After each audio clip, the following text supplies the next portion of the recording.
عمرك؟ اوقف لحظه لا تقولي. احذري. انا راح احذر. عمرك 15 سنه. حسي بس تطلع اكبر. لا اصغر؟ اكبر 18. 20. ما شاء الله ما شاء الله، عين الباردة عليك. الله يحفظك. قلتي لي اسمك نايا؟ توجهي لي هيك شوي على الكاميرا.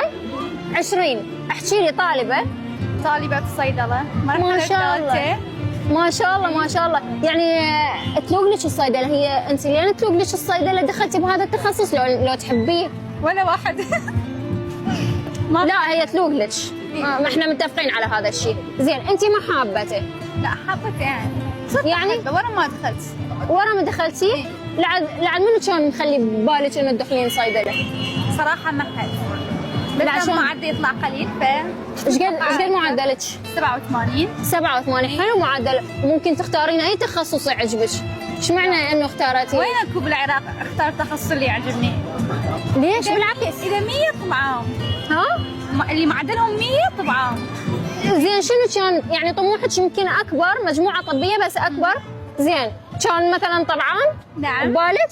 يس. زين من طلع معدلك كنتي مصدومه لو كنتي تعرفين راح يطلع هذا المعدل؟ لا والله مصدومة، توقعت كلش اعلى، توقعت 97 جتني 87. زين شنو صار بهاي اللحظه؟ سولفي لي. انهارت، اكتئبت.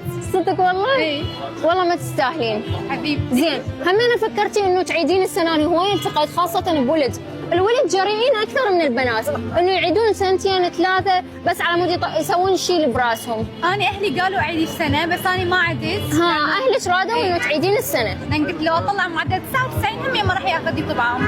صحيح. والله تفكيرك سليم. نعم. احكي لي